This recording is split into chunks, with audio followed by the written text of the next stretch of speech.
When the first child vanished, there was no outcry, no headline, no alarm raised by the town, because the world outside, Sacred Heart Orphanage, had never really seen the children who lived inside its stone walls.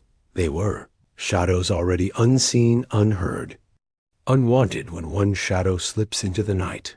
Who stops to count what's missing? The boy's name was Timothy Walsh. He was 14, red hair, freckles, and hands that bore the roughness of soil from 3 years of tending Sacred Heart's gardens. He left one humid morning in June 1862, carried away in a wagon, driven by a man with a flat voice and wheat-stained boots. Father Brennan stood beside him as he climbed up, offered a blessing, said the boy was being placed with a good family for the summer to help with harvest. It was an honor, he said, a duty to support the union effort and the church. Both Agnes Flanagan watched from the kitchen window, her hand still on the rolling pin she'd been using to flatten dough. Something about the way the man inspected the boy's shoulders, his grip on the reins, the heavy clink of coins being passed into Brennan's cassock. It didn't feel like charity. It felt like a deal, a trade, a sale. The orphanage ledger marked it as placement. Services $50 donated by Ezra Hoffman, Lancaster Township, but there was no address, no return date, and when Agnes asked to visit, she was told the boy was busy, always busy. Timothy never wrote, no letter came. His name was never mentioned again, not by the sisters, not by the priest, not by the other children. It was as if the walls themselves had swallowed him, and Mother O'Malley praised Father Brennan for saving Sacred Heart from financial collapse. The pantry was stocked, the debts were gone. The bishop in Philadelphia sent a note of congratulations. Agnes read it twice and then filed it away. Without comment, she began watching closely. The next child was Margaret Connolly, 16, bright, quiet, gifted in languages. She disappeared in July, taken by a woman who claimed to need help with her infant twins. Again, no paperwork, no church record, just $60 added to the placement column and another empty chair. At the dining table, Sister Agnes stopped sleeping through the night. She began locking her ledgers in a box beneath her bed. She started keeping a second book hidden in the hollow behind the chapel altar. This one wasn't about money.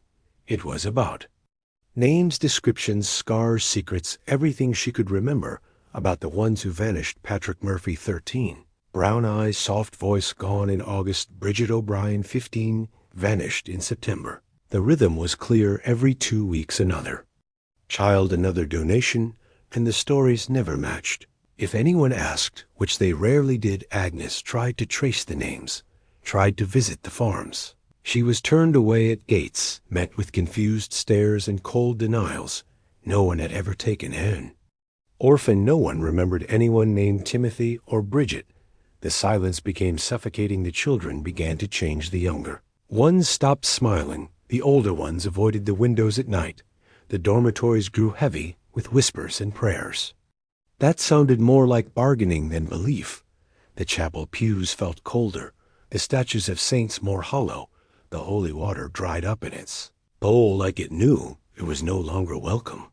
Father Brennan began to speak less in sermons and more in meetings with strangers, men in fine coats, who never came inside the chapel, women who asked to inspect the children's hands, teeth, posture. Mother O'Malley claimed they were benefactors, but they never gave their names, and they never returned. Twice Agnes saw one of the men hand Brennan a list, and the next day 2 children were sent away. Sister Agnes confronted him once in his office. The crucifix above his desk cast a crooked shadow, and the room smelled of wax and ink. He smiled as she spoke, said she misunderstood, said the church had many enemies and suspicion was dangerous, said the children were safe, said they were contributing to God's greater plan. And when she asked to see the documents, the placement contracts, the return schedules, he leaned forward and said, Sister, there are things in this world best left unspoken. Are you prepared to destroy everything we've built here? Over rumors, over dreams. His eyes were steady, his hands calm, and she realized in that moment he was not afraid because he believed he was right or because he thought he was hidden. He was not afraid because he knew the system would protect him no matter what he did. He knew that the building would still stand even if it stood on bones.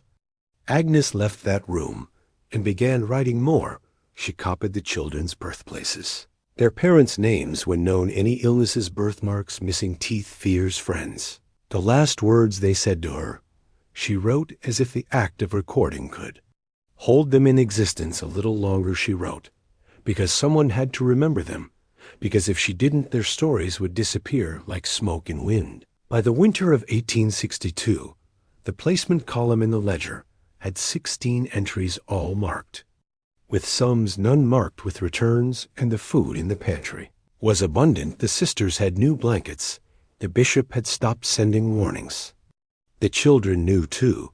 They never spoke of it directly, but their eyes followed Brennan like prey follows a hunter's shadow when he walked into the room.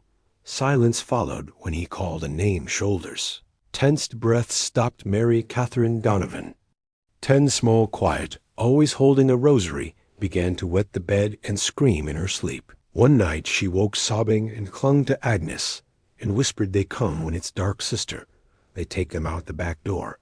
I heard them take Margaret." She didn't want to go. She didn't want to go. She said, "Tell Sister Agnes, tell her before they take me too." And then she cried herself to sleep, and Agnes sat there till morning, staring at the crucifix above the bed and wondering how many prayers it had absorbed in silence without ever answering. The other sisters didn't speak much either, not because they didn't know, but because knowing was dangerous and silence was safer. Mother O'Malley repeated again and again, "The church must endure, sister. We must protect the mission, these children are beginning new lives. God moves in ways we cannot always understand." And Agnes wanted to scream, "God is not moving here. God is hiding. The light has gone out, and we are pretending it's still dawn." But she said nothing. She only nodded and went back to her ledgers, because if she pushed too hard, if she said too much, the children left might suffer more. One night she followed Brennan after Vespers. He walked into the woods behind the orphanage, carrying a satchel and a lantern. She stayed far enough behind to keep hidden. He met a man at the edge of the trees.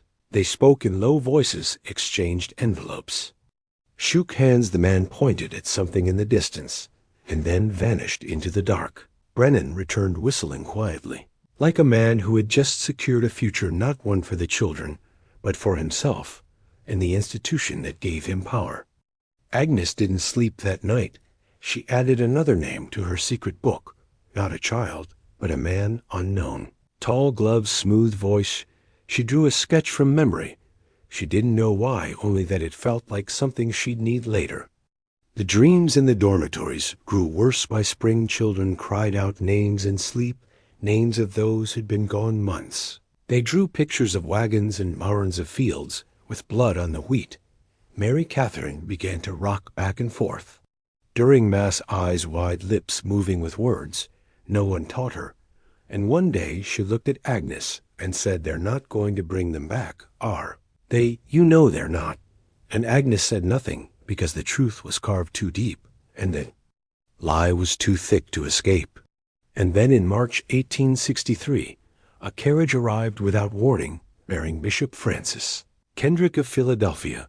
He was stern, quiet, his presence heavy like the stone of cathedrals. And when he asked to see the placement records, Brennan hesitated, said they were in Lancaster, locked away, would be retrieved soon, the bishop insisted. And that night Brennan worked late in his office, scratching documents, by candlelight forging names, writing what he thought the bishop would want to see. And Agnes stood outside the door, listening, hearing the truth unfold through paper and ink. She made her choice. Then she went to the bishop's room, knocked once, and entered carrying her second ledger, her hidden book. Her confession, she said, "Your Excellency, I need you to listen." And when she finished speaking, his face was ash-white and still, and the silence in the room was deeper than any chapel could hold.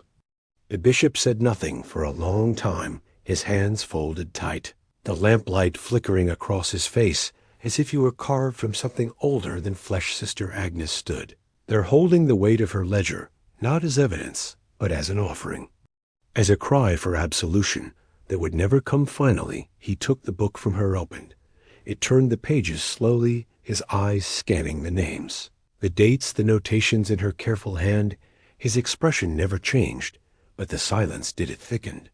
Pressed in against the windows, against the walls, as if the building itself were listening.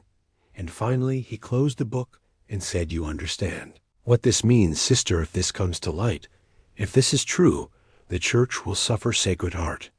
Will be shut down, these children may never be found again, and yet." He looked at her and saw not fear, but something deeper, something sharper. "You are prepared for that?"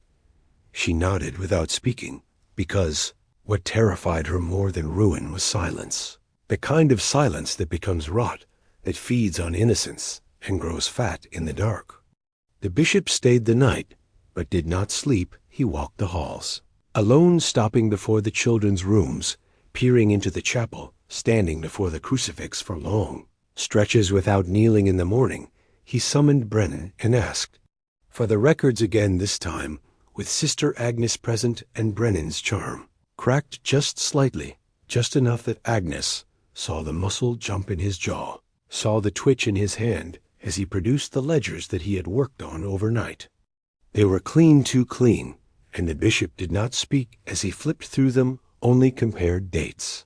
Against Agnes's hidden book, when he was finished, he placed both ledgers side by side and said, "Father, we will speak privately now, sister. You may go." But Agnes did not move.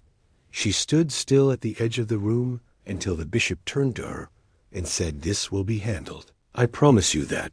And in his voice there was something new, not mercy, not kindness, but weight, as if every word had been carved from stone and carried uphill for miles.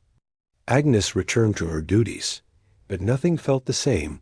She walked the halls like they were sinking, watched the children like she might never see them again.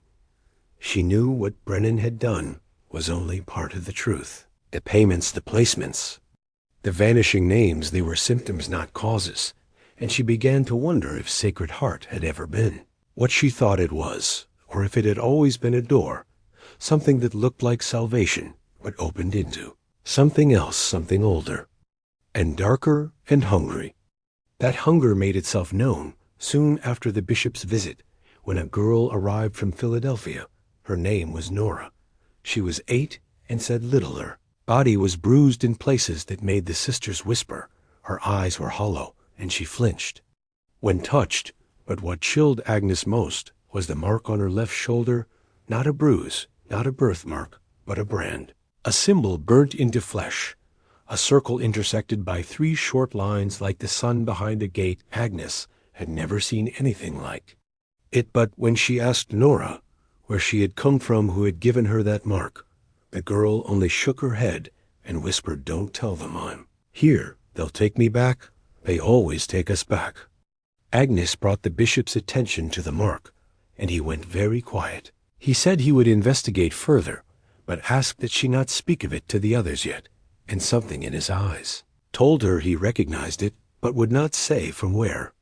That night she searched the archives, the letters from other orphanages, reports, sermons, old papers from the diocesan office, and found patterns, gaps in census records. Notes about children placed out, never returned, whispers of special placements made through unofficial channels, and always that same description: Irish Catholic children from the rail line, from the tenements, children no one would miss, and sometimes a note about discipline or behavior, and then just nothing.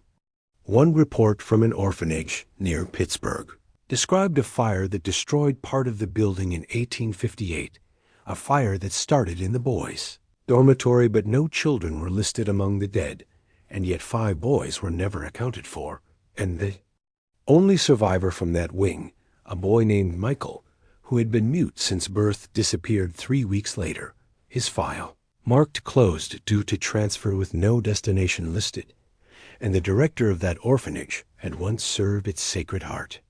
In 1855, under a different name, Agnes felt the nausea rise in her throat as she turned the pages her hands trembling, not from fear, but from finally seeing the shape of what had always been there behind the sermons, behind the stained glass, behind the prayers. This was not the sin of one priest. This was not even the silence of one bishop. This was a network. It was old, it was organized, and it was careful. It did not leave bruises. It left holes.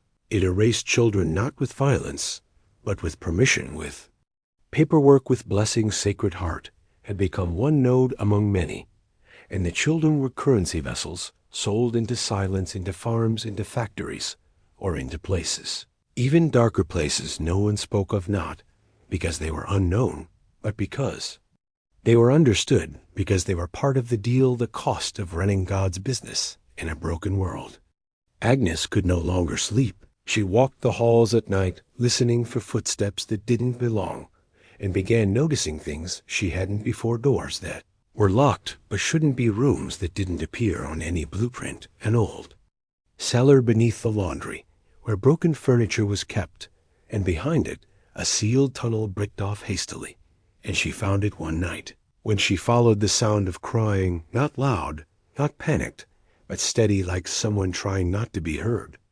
She broke through the bricks with a crowbar taken from the tool shed, and behind them found a narrow passage sloping downward, damp and cold, and ending in a wooden door with rusted hinges, and behind the door a room with shackles still bolted to the stone and bones, not many but enough, a small pile of them, child-sized, scattered, beside a broken comb and a piece of wool cloth still stitched with the Sacred Heart crest.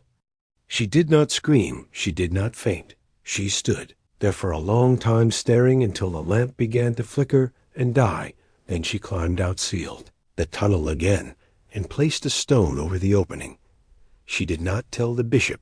She did not tell the sisters. She only went back to her book and began writing again, this time without dates, without order, without structure, just names and memories and fragments of what she had seen. She did not know what she was becoming, but she knew she was no longer what she had been the first time she held a child's hand and said, "You're safe here." And then one morning, Mary Catherine was gone. Her bed made her clothes, still folded, her rosary on the pillow, and no one had seen her leave. Not the sisters, not the other girls. No record in the placement book, no name in the ledger. Agnes searched every room, every hallway, every patch of woods, and found nothing. Just a drawing hidden under Mary's mattress, a picture of a door with the sun symbol above it, in figures behind it, with no eyes, no mouths, and all around them the words written in jagged, trembling letters: "They don't come back, they don't come back, they don't come back." Agnes lit the drawing on fire and watched it burn to ash, and then she went to the bishop's office and said she wanted to speak again, but the bishop had left. No note, no message, no destination, and Father Brennan was smiling again, as if nothing had happened, as if the world had simply turned another day forward, and the machine had been reset, and the silence returned. The silence returned, but it was not the silence of peace.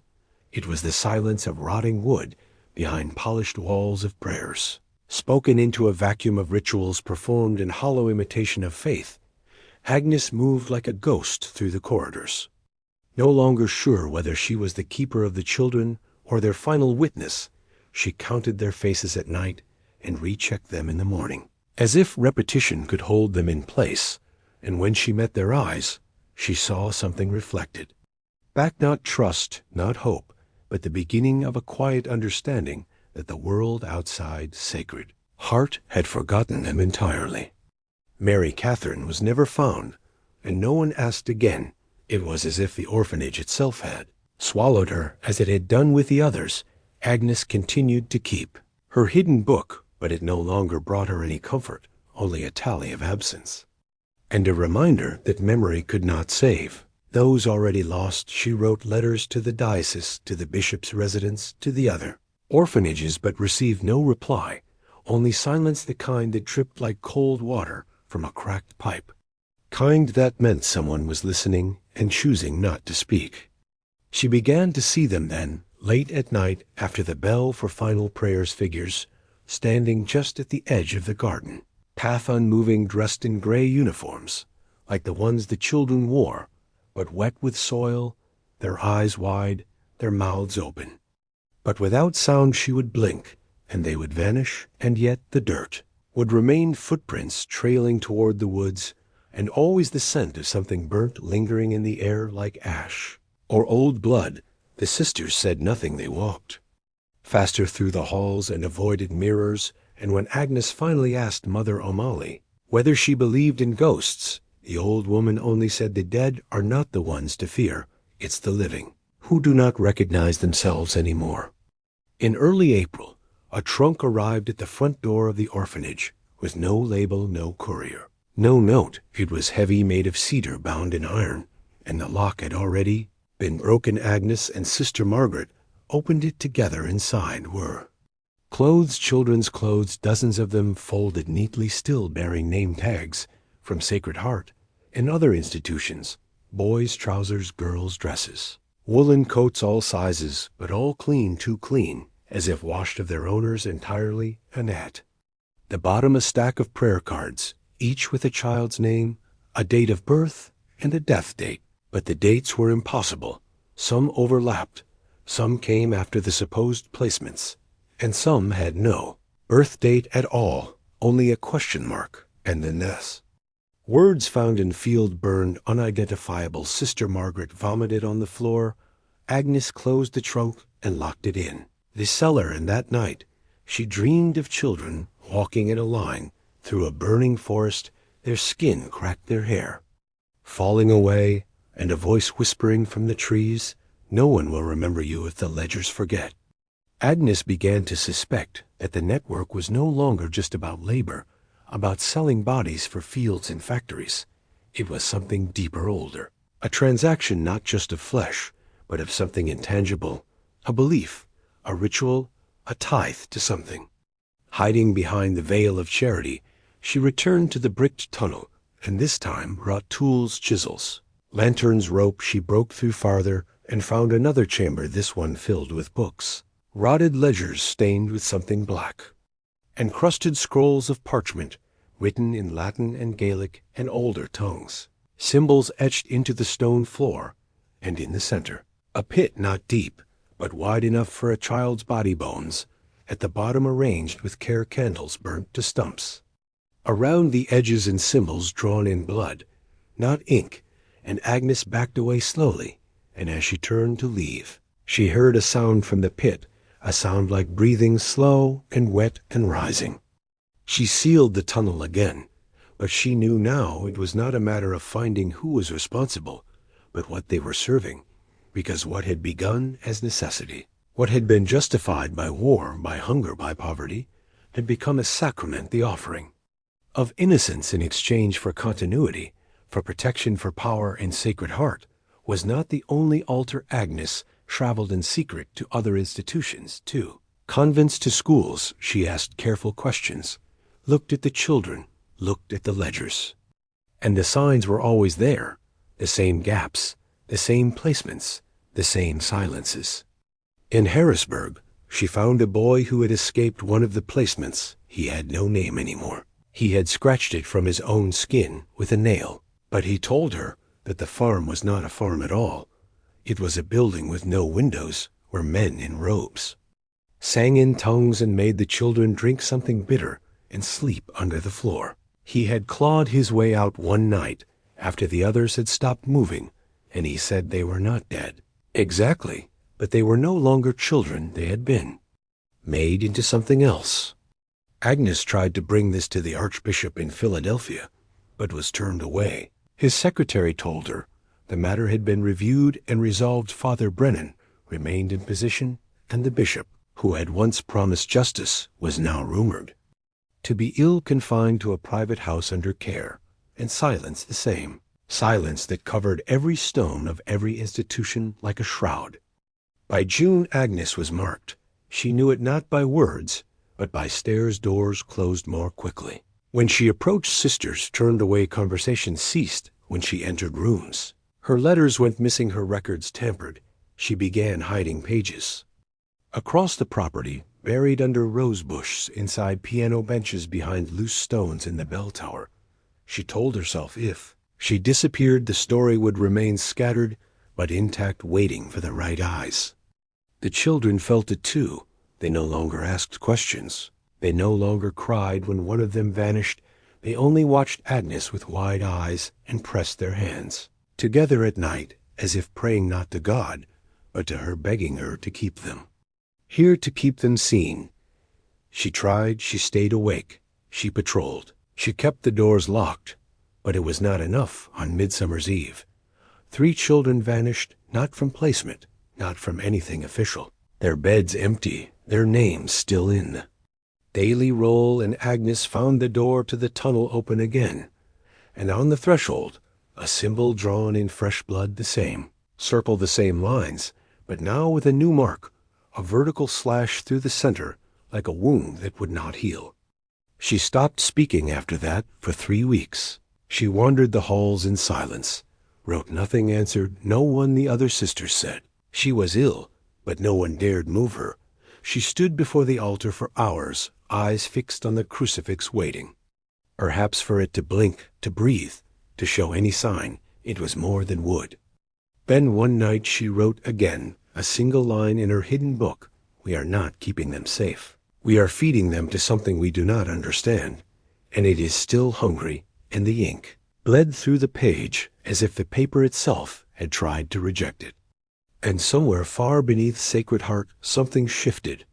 In the deep summer heat, the walls of Sacred Heart seemed to sweat as if the very stones remembered what they had witnessed. The air grew thick with rot, not of food or waste, but of old secrets. Things buried, things sealed and forgotten, but never truly gone. The children became restless. They twitched in their sleep. They muttered in tongues no one had taught them, and several began drawing the same symbol over and over on their slates and bed sheets, the circle with 3 short lines now joined by the vertical wound. When Sister Agnes asked them where they had seen it, they only said in dreams and pointed toward the cellar, though none of them had ever been allowed near it. One morning Sister Margaret failed to rise for prayers, her bed undisturbed, her shoes still by the door, but her rosary had been left coiled on her pillow like a snake. Her journal lay open beside it, pages, torn out, ink smeared as if written in haste or in fear. Agnes found the missing pages crammed into the gap behind the chapel altar, and they were not prayers. They were confessions, not hers, but those of Father Brennan, written in a hand that had grown less careful, more frantic, dated months prior, perhaps never meant to be read, and within them were words that unraveled whatever fragile structure Agnes had clung to. He had not started the practice he had inherited. The first children had been taken in 1849. During the Great Hunger, the ships brought them diseased, starving, alone, and desperate, and the church had no room, no money, no plan, only bodies in need.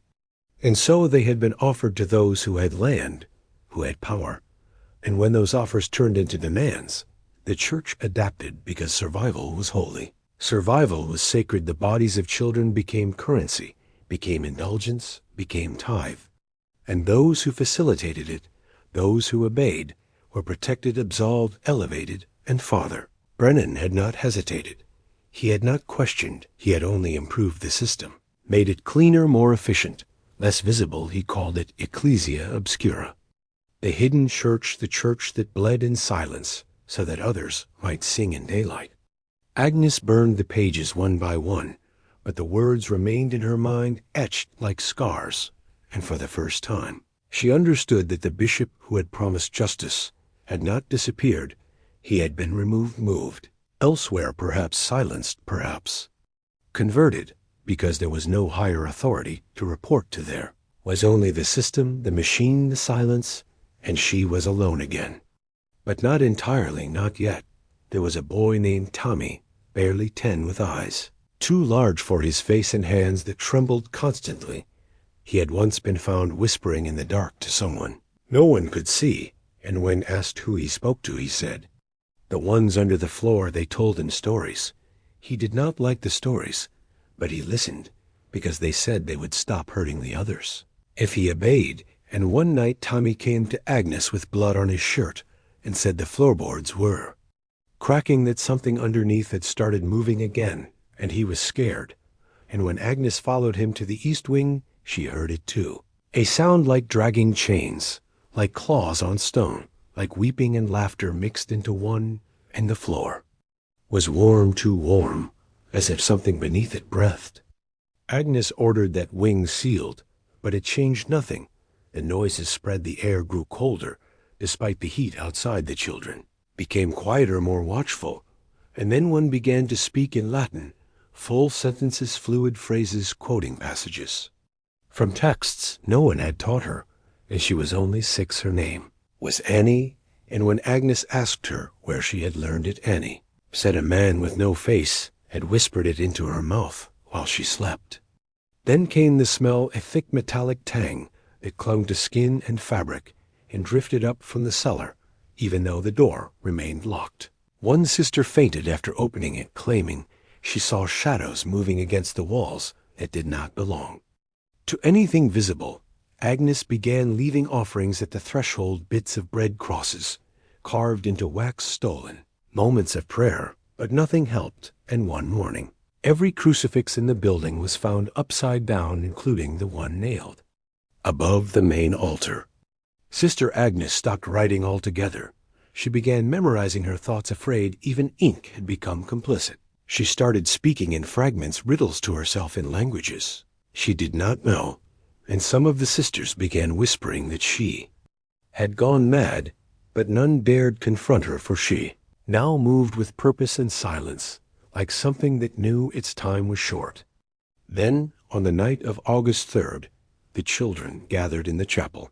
Without being told, without being led, they sat in the pews, hands folded, eyes closed, as if awaiting something, and Agnes stood before them, unable to speak, unable to move, until Tommy opened his eyes and said, "They're here." And all the candles in the chapel went out at once, leaving only the red sanctuary lamp flickering, and in its dim light shapes began to appear at the back of the chapel, tall, thin, hunched things, not quite men, not quite. Shadows with fingers too long and faces that never stopped shifting, and Agnes could not scream, could not run. She could only pray, and the children began to hum, not a hymn, not a song, but a tone deep and low and vibrating, and the walls began to weep water or oil or blood. It was impossible to say, and the stone beneath their feet grew warm again. When the light returned, no one spoke. The children returned to their beds. Agnes remained kneeling before the altar, her eyes wide, her hands clasped so tightly her nails had drawn blood, and she whispered to no one and everyone at once, "You cannot stop what was sanctified in silence. You cannot cleanse what was baptized in fire." The next day 3 priests arrived, unannounced, not from the diocese, not from anywhere. Anyone recognized their robes old, their crosses twisted. They asked no questions, only requested access to the east wing and the cellar, and were granted both. Without resistance, when they emerged, they said nothing and left that night. Agnes dreamt of a cathedral made of bone, and every pew filled with weeping children chained at the ankles, singing without tongues. The final straw came when a newborn was found swaddled in rags, left on the chapel steps. No note, no sign of how it had arrived, but it bore the mark on its chest, burned into the flesh. A perfect circle with 3 lines in the wound, and Agnes realized then that it would never end, not with her, not with a confession, not even with fire, because what had been invited in had found a home. And it would not be driven out with prayers or justice or light. It would stay so long as there were children to offer and silence to bury them in. She took the baby into her arms and walked to the garden where the first child had been taken years ago, and she placed him beneath the soil gently and covered him with roses and whispered a prayer, not from any book, but from her own blood, her own grief. And she said, "I see you, I remember, you and I will not forget." And the wind howled through the trees like a voice answering back, not in anger, not in rage, but in sorrow, in acknowledgement. Agnes returned to her room and locked the door and sat down at her desk and began to write again, one final record, one final scream on paper in case someone ever came looking. And at the top of the page she wrote only, "This Sacred Heart is not a place. It is a wound, and it will never heal."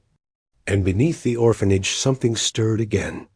The sun did not rise the next morning, not really. The sky turned a pale color, like milk left out too long. But there was no warmth, no sound of birds, no breeze, as if even the wind had decided to hold its breath. Sister Agnes opened her eyes before the bell, before the others woke, though she could no longer say. If she had truly slept, the journal was still open on her desk. The ink from her final sentence, now smeared by something, not water, not blood, just wrong, the kind of stain that does not come from a spilled bottle, but from something crawling up through the wood from the underside of the world. The corridors smelled different. The damp stone no longer reeked of mold or rot, but of something far older, the kind of smell that clings to catacombs and ossuaries, not in the sense of death, but in the sense of what watches death pass by and chooses not to interfere. She found her own reflection in the hallway mirror and did not recognize the woman staring back, her eyes too hollow, her skin too thin, and for a moment she swore she saw movement behind her, not a person, not a child, but a shape, a figure without mass, pressed to the glass from the inside. The children refused to speak that day, all of them, even the ones too young to know fear, even the ones who used to laugh at ghosts. They moved in unison, heads turned in perfect rhythm, eyes following things that no adult could see. And when Agnes asked Tommy what was happening, he only replied softly, "They're listening now. They weren't before, but now they are." And he pointed at the chapel ceiling, where the crucifix once hung, and where now there was only an empty hook, rusted and stained, and something had carved into the stone above it a word no one recognized and no one could erase.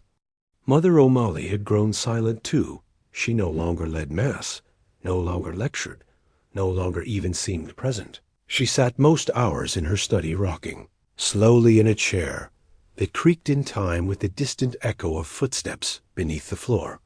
She no longer wrote in her ledger, no longer signed the delivery logs, no longer looked anyone in the eye. When Agnes finally asked her if she believed it had all gone too far, the old woman said, "Only we prayed for miracles, but we never asked who might be listening." That night a fire broke out in the West Wing. It did not spread, it did not consume, it simply smoldered, as if a corner of the building had tried to escape itself, to burn away the memory of what had once happened there, and failed. The smoke was thick and clung to everything, staining the stone with streaks like tears down a face. And Agnes spent the entire night walking the halls, watching the walls, watching the doors, making sure no more children vanished. But she knew, even then, that watching changed nothing. In the cellar, the trunk had been moved. No one admitted to touching it. No one claimed to know how. But it now sat in the center of the room, and it was open and empty. The clothes gone, the cards gone. Only a small pile of teeth remained at the bottom, arranged carefully in the shape of a cross, but with a fifth limb extending downward, splitting it into something else, something older. And beneath the teeth, the floor had cracked, revealing another passage, a narrower tunnel that breathed with the warmth of lungs. The smell that rose from it was not decay, but birth, raw and wet and full of promise, the kind of promise that comes at a price. Agnes did not descend, not then, not yet. Instead, she sealed it again, as best she could, and posted herself at the door, and refused to leave even when called, even when begged. And every time a child passed nearby, the door would tremble ever so slightly, as if whatever waited below could smell them, could taste them in the air, and was deciding whether or not it was time. Then came the letter. It arrived with no postmark, no return address, delivered by no hand anyone saw, placed simply on Agnes's pillow in the hour between midnight and 1, and the envelope was thick yellowed, sealed in wax, with the same symbol, the Circle the 3 lines, the wound, and inside was a single sheet of vellum, not paper vellum, stretched skin, and the words written in ink that shimmered red and black depending on the light. Your vigilance is noted, your resistance is observed, your faith is misplaced. Beneath that line were names. Her name, the names of every child placed since the beginning. The names of priests and bishops and governors and mayors. Dates, towns, amounts, prices, and at the bottom, a single sentence written in a hand she had seen before. This is not a sign, it is a structure, and structures do not repent. Agnes burned the letter in the chapel that night, but she knew it had not been sent as a threat. It had been sent as an invitation, and the invitation was still open. The following: weak, a child named Sean collapsed during breakfast. His eyes rolled back, his mouth opened wide, and a voice not his own poured out, guttural in tone and ancient in rhythm, and what it said was not Latin, not Gaelic, not English, but every sister who heard it fell to their knees trembling and crying, without knowing why, and when the child awoke, he remembered. Nothing but he was no longer afraid of the dark. They stopped teaching the children after that the books began disappearing, the chalkboards cracked, the pages in the Bible began rearranging. Themselves subtle changes. A name altered a passage, inverted the light above the altar, flickered every time someone spoke the name of God, and the sisters began murmuring that perhaps God had left and something else had taken its place, and Agnes did not correct them because she was beginning to believe the same. One night Sister Elizabeth was found outside the walls barefoot and smiling, her hands covered in soil, her eyes gone entirely black, and when they brought her inside, she laughed and said, "We buried the wrong ones," and then she tore her own throat open with her fingers, without pain, without hesitation, and died smiling, and the next morning the garden bloomed with white roses where no roses had ever grown. Agnes began compiling a second journal, not hidden, not coded, simply honest. She left it open in the common room. She began writing down the events as they happened in real time in front of anyone who dared to look, and no one stopped her, no one interfered, because by then they all knew it didn't matter. The truth was not dangerous because it might be known. It was dangerous because it might be believed. And then the dreams began, not for her, but for the children, all of them the same field, the same forest, the same stone house, without windows, where they were told to enter one by one, and inside they met something or someone and came back different, quieter, older, not in body but in gaze, and when asked what they saw, each replied with the same words, "I saw where the prayers go," and when Agnes asked, "Where is that?" they all replied, under, and smiled. She returned to the cellar one final time, not alone this time, but with Tommy and Annie and 3 others, who had seen the dreams and agreed to come, and they descended the new tunnel, and the air grew warm, and then cold, and then warm again, and the walls were smooth and pulsing, and at the bottom they found not a room, not a chamber, but a place not meant to be named, not built, but grown a hollow filled with lightless glow, and in its center a shape too large to be a child, too thin to be a man, made of faces and hands and whispers. It did not move, it did not speak, it simply opened, and from within poured a sound like memory being erased. Agnes screamed, but made no sound. The children reached out, but did not touch, and when they returned hours later, they were different, not older, not younger, but altered, and none of them remembered what had happened. But Agnes did, and she never spoke of it again. The next week, the diocese sent new administrators who said nothing about the reports or the deaths or the changes. They only brought new uniforms, new ledgers, and new children, and when Agnes asked where they had come from, they said only another home, and she nodded, because she knew it didn't matter anymore. The Sacred Heart had changed, no longer an orphanage, no longer a sanctuary. It had become something else, a vessel, a threshold, a mouth, and the hunger within it was not sated, only patient, and beneath it all the breathing never stopped. The new Children were quieter than the last. They did not cry when they arrived. They did not ask questions. They did not look for their parents. They sat in silence, their faces blank and pale, as if already understanding what Sacred Heart was what it did. To children like them, they walked through the halls with strange familiarity, as if they had been there before in another time. In another form, they avoided the chapel. They flinched from the crucifixes. They hummed songs that no one had taught them. And sometimes in the dead of night, they would rise from their beds and gather in the corridor outside, the east wing staring at the sealed door, not speaking, not moving, not blinking, just staring as if listening for a call. Only they could hear Sister.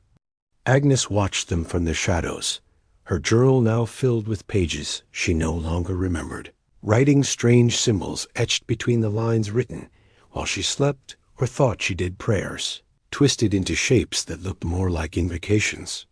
Then please, and when she tried to burn the pages, the fire refused to catch the ink, beaded and hissed, and the parchment turned cold in her hands. She stopped trying after the third attempt.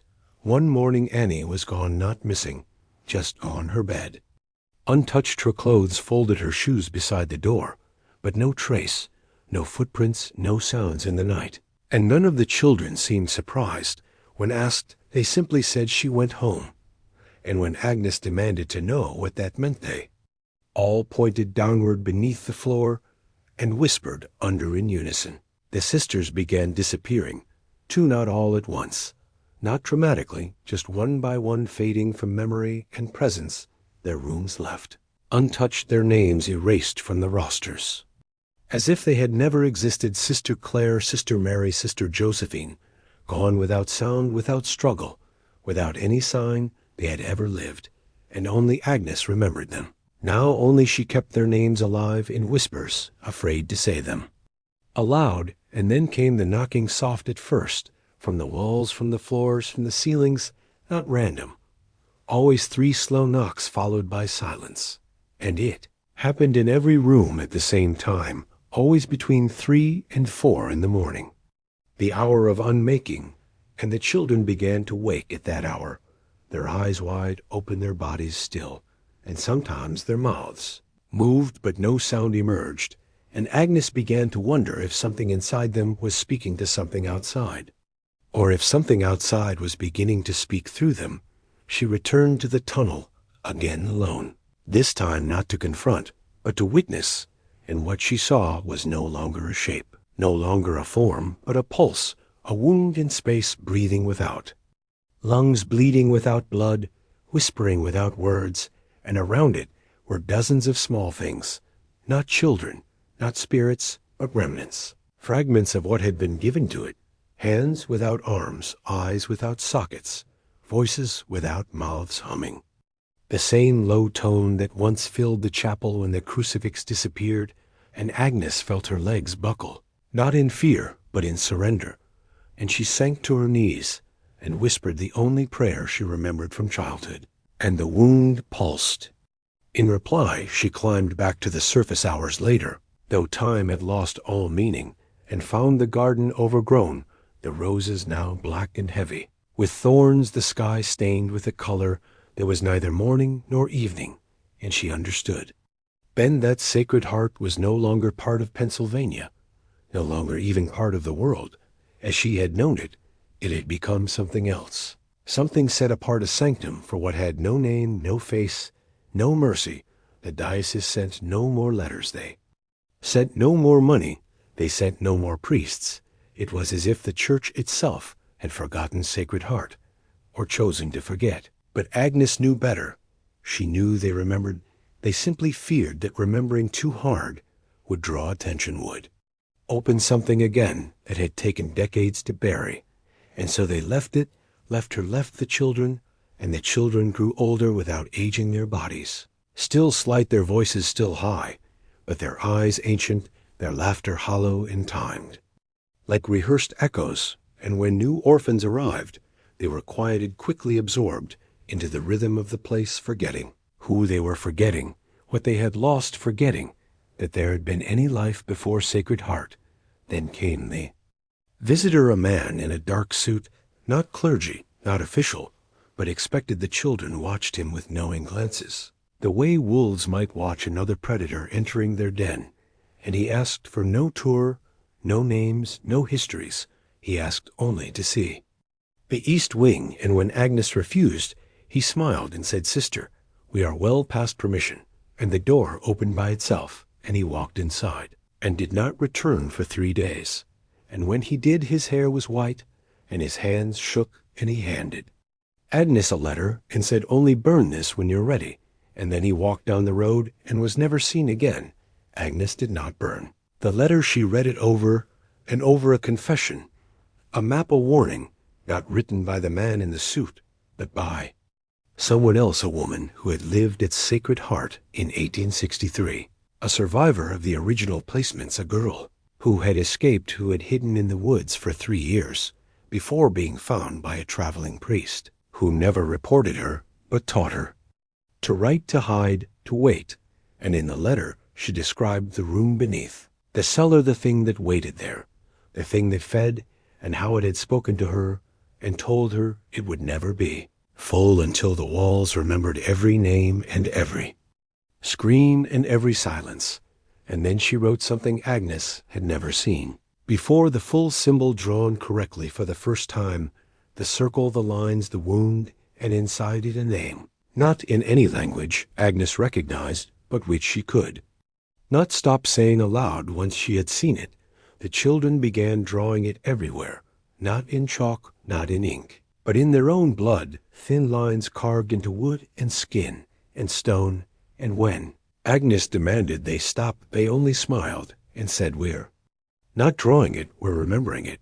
And she realized then that the name had always been there, beneath the stone behind, the altar under the beds, written in the grain of the wood and the pattern of the tiles, and it had simply been waiting for enough mouths to speak it aloud again.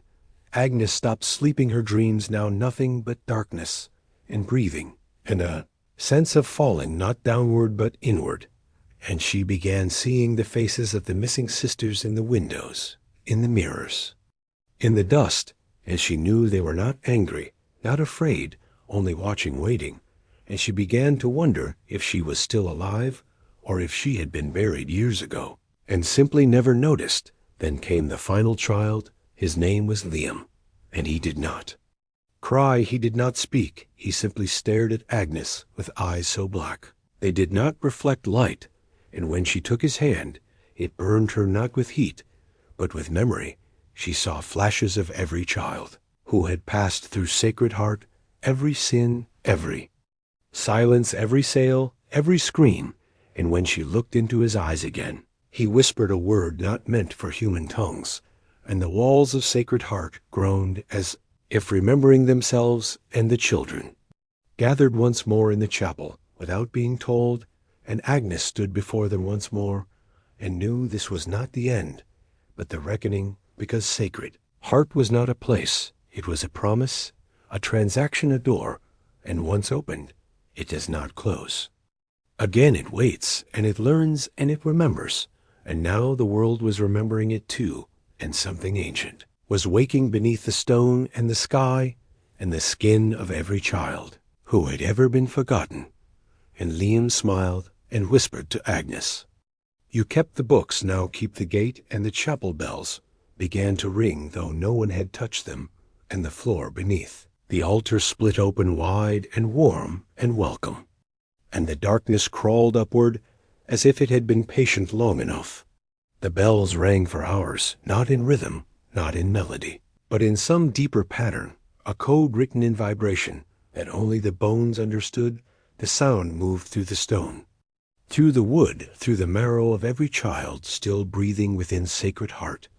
And it did not stop. It pulsed like a wound calling to something older than the soil, older than the church, older than even the silence that came before words. Agnes stood at the center of the chapel, her hands clenched, her heart still, her body no longer trembling, and she understood that this was not the beginning of the end. It was the end of the pretending. The time of hiding, the time of denial was finished.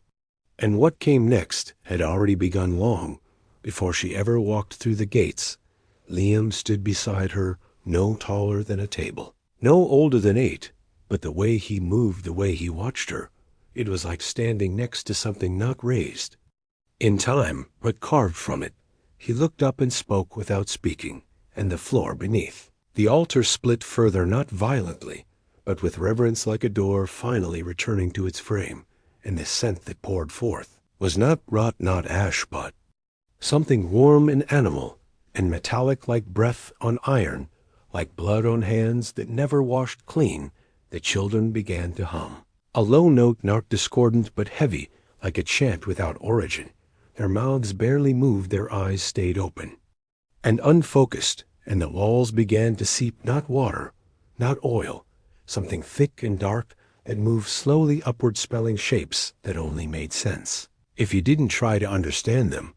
And outside, the sky turned a color that made no sense. Not red, not black, not anything the human eye was meant to see, but still it pressed through the windows and settled over everything. Like dust made of memory, Agnes did not pray. She had forgotten the words, and even if she remembered them, she knew they would not matter. The thing that listened now had never heard prayers before. It did not grant mercy. It did not demand faith. It required only one thing, that its name be spoken fully and without fear. And Liam turned toward her, and his lips parted, and a sound emerged that made the bells stop, the walls freeze, the air press inward, and for a second everything inside Sacred Heart forgot how to move beneath the floor. The wound opened wider, and something rose, not a body, not a figure, but a shadow, shaped like purpose, a darkness that moved like water without touching the ground. And when it reached the chapel, it did not enter, it simply leaned, and the children leaned with it, their bodies bending in unnatural angles, as if bones had softened or never existed, and they began to speak in one voice, in one breath, in one word, over and over and over, until the name filled every crack, every space, and Agnes felt it curl inside her own throat, without permission, outside the trees along the edge of the orphanage grounds began to twist their branches, turning inward like hands covering eyes, and the birds fell silent, and the animals left, and the road leading in cracked like old parchment, until no one who drove past could remember what had stood there, what had ever stood there at all. And the post stopped coming, and the lights stopped working, and no one asked why. Inside the orphanage the rooms began to change. The walls shifted slightly, not crumbling, not falling, just altering. The angles, the doors moved, the windows grew thinner, and the reflections inside them no longer matched the children who stood in front of them. Agnes walked through the east wing and counted 37 beds, though there had only ever been 20. And each was filled, and each child had no name, only a mark on their wrist, a brand that changed every day, as if rewriting their history with each sunrise. Sister Elizabeth returned. She was not whole, her mouth was sealed, her hands fused into fists, but her eyes were open, and she walked the halls at night, dragging something behind her that no one ever saw, and the sound it made was like chains wrapped in velvet.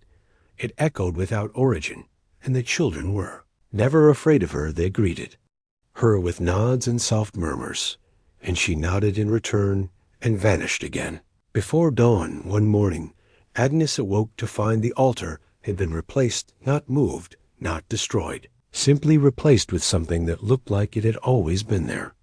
A black stone slab, covered in carvings that moved slightly when you looked too long, and beneath it a basin filled with dark liquid that never dried, never spilled, never reflected anything except a face that was not your own, and next to it a single knife, ancient, smooth, always warm to the touch, and humming gently like a heart. Sacred Heart was no longer sacred, no longer Catholic, no longer part of any map.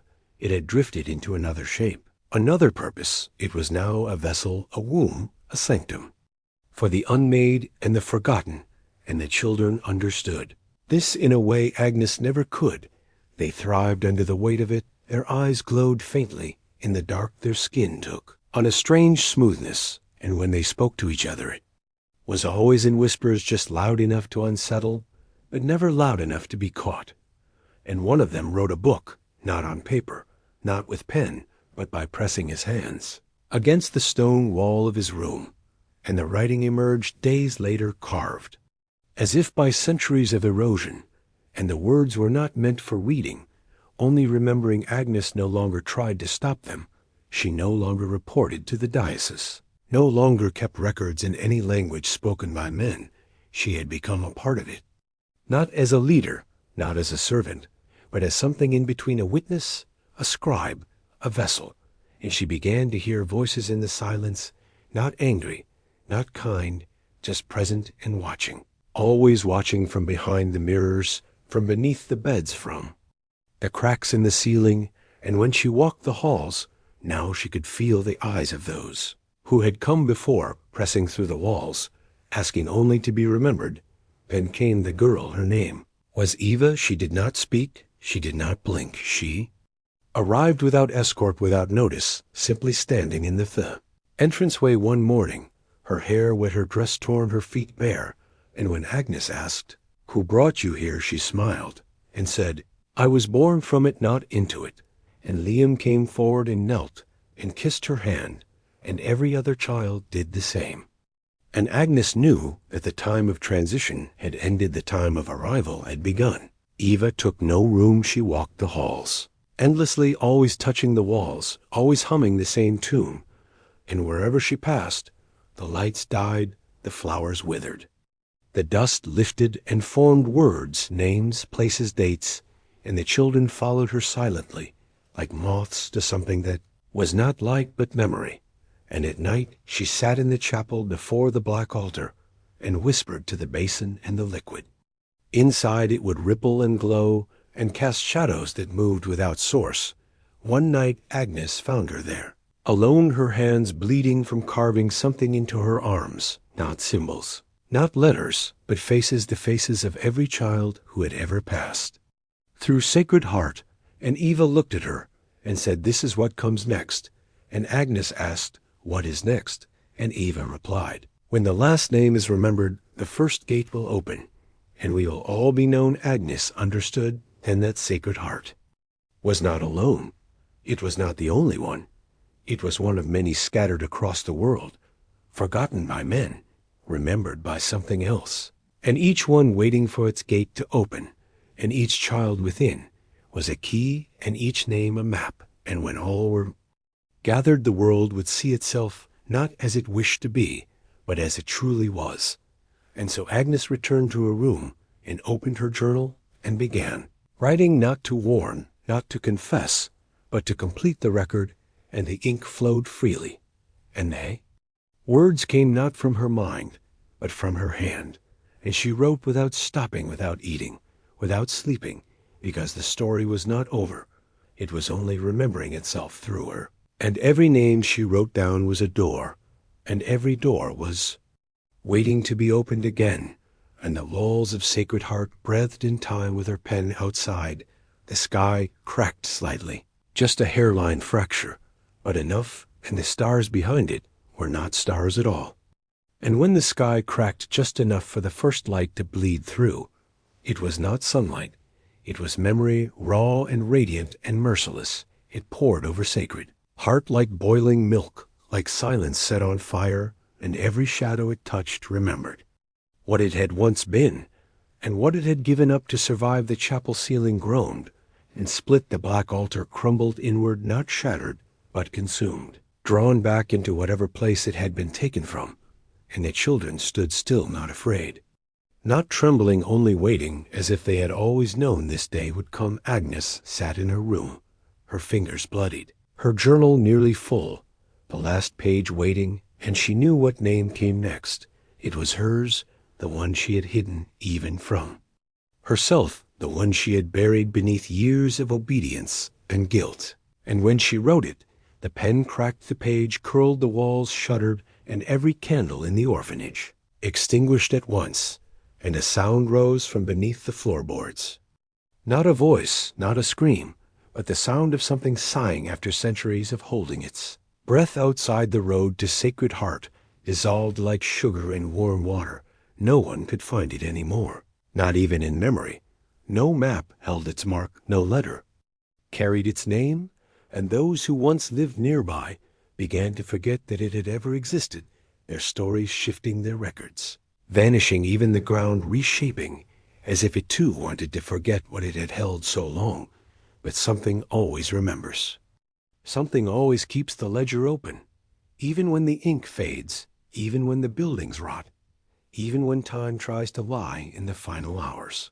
The children gathered in the garden, their eyes turned upward toward a sky that no longer belonged to this world, and Eva stood at the center, her arms outstretched, her palms glowing faintly with every name, every wound, every silence, and she whispered not in words, but in intention, and the garden opened beneath their feet, not into fire, not into void, but into memory, into every room that had ever existed for children who had been left behind.